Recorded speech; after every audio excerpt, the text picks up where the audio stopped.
And we're joined now by Illinois Democratic Senator Tammy Duckworth. Good to have you here in person. Thanks for having me.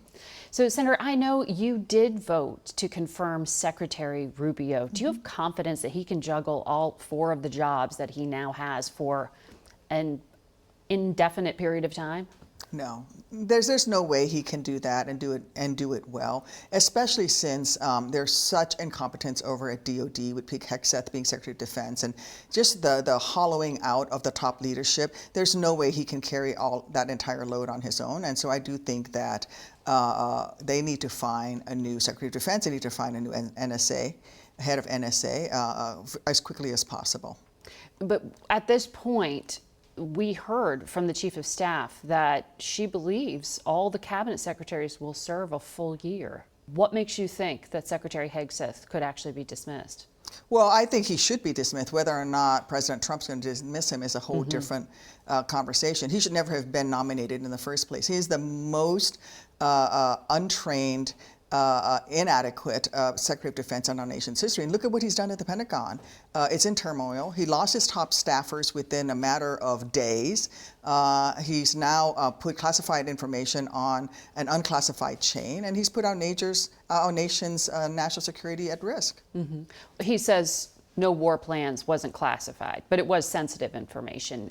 That's part of this ongoing Inspector General probe, as I understand it, into his conduct. Do you have any timeline, any sense of how seriously that's being taken and when the results will be seen? We don't have a timeline. It is very serious. And let me make it clear what he did. He put into an unclassified signal chain that the aircraft are going to be over a certain point in space at a certain point in time. That's classified information. Any basic person getting through military training knows that is classified information. And he did it on a separate chain with his wife and family members. I want to ask you, because you sit on the Senate Foreign Relations Committee along with Armed Services, yes. What you think is going to happen to Mike Waltz, who is now being pushed out of the NSA role and into this job as ambassador to the United Nations. That's arguably a pretty important post.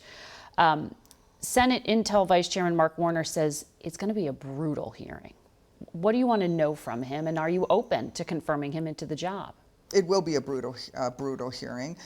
He's not qualified for the job just by nature of the fact that he participated in this signal chain. In fact, I think everybody on that signal chain needs to be fired because not a single one of them spoke up and said, hey, this is inappropriate, we should be in a secure channel. And by the way, what's really interesting was that there was not a single uniformed personnel on that signal chain, which was very clear that it was purposefully done to keep the military personnel with the experience off of that signal chat. Now, Mike Waltz is doing what we call, he is failing up, right? He is failing in his job and getting promoted to be ambassador. That's not what our nation needs at the United Nations. Mike Waltz served this country in uniform as a Green Beret. He was a lawmaker. You think he is incompetent and you're not open to voting for him at all? I'm not open to voting for him, no, because he's already demonstrated he's incapable of doing the most basic thing, which is handling classified information. I want to ask you about funding for defense, because I know you've said, in particular, the Navy needs more money and more financial support right now. The Republican chair of Appropriations and the Republican chair of Armed Services both saw the White House's budget when it was released on Friday and said it freezes military spending at Biden-era levels, which they argue amounts to a reduction. Can you work together with your Republican allies to increase defense spending?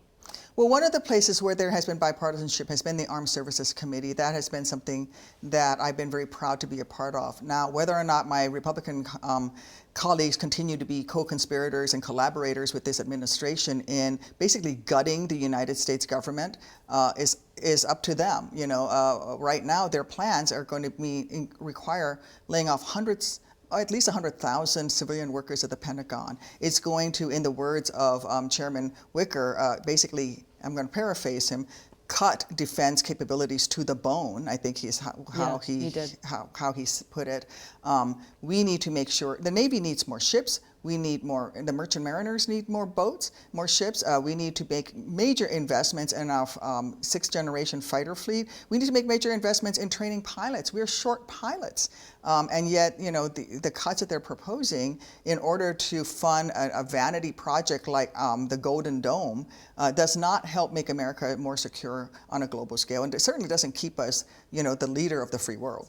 I want to ask you about one of the programs that is at least nominally being eliminated. Secretary Hegseth posted on social media he's ending the Women, Peace, and Security program. Hegseth said it's a divisive social justice initiative from feminists, a distraction from war fighting. But when we checked how the now chairman of the Joint Chiefs described it, General Kane, he said he used the program in the field after an assault to send in female members to speak with women and children to better understand human terrain. So if the military establishment says it's useful and the Secretary of Defense says it's not and it's a distraction, what happens, and can lawmakers like yourself actually rescue this program? We can if my Republicans will stop, you know, rolling over for this president. We can actually rescue this program. The program is critically important. It's supported by every combatant commander.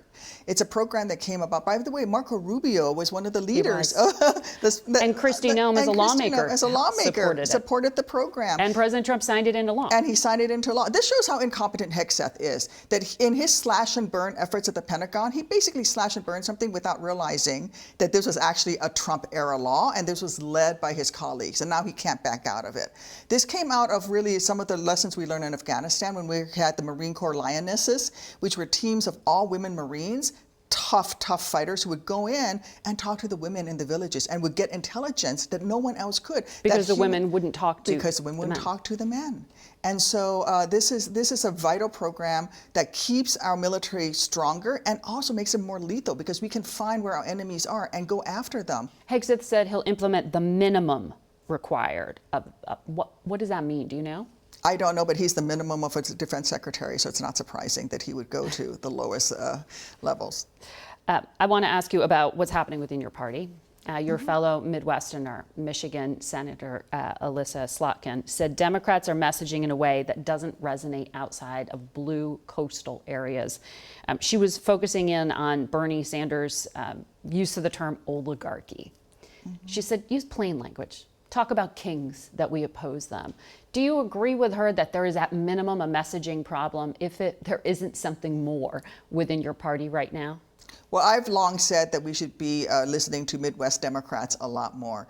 Those of us from the center of the country, you know, represent states like Illinois. We're 102 counties. 96 are red and 6 are blue. You know, you don't get elected in the Midwest without being able to talk to everyday voters in red counties about the issues that they worry about, to be able to talk about agricultural issues. You know, our farmers are just being battered by the Trump administration right now. The tariffs are hurting them with the products they're trying to sell, the inputs that they're trying to import. In order to plant and grow their crops are being priced out of range. The steel that John Deere uses to make the tractors are also pricing that equipment out of range. I do think that the Democratic Party should be listening to the industrial Midwest more. Senator Duckworth, thank you for your time. Thank you.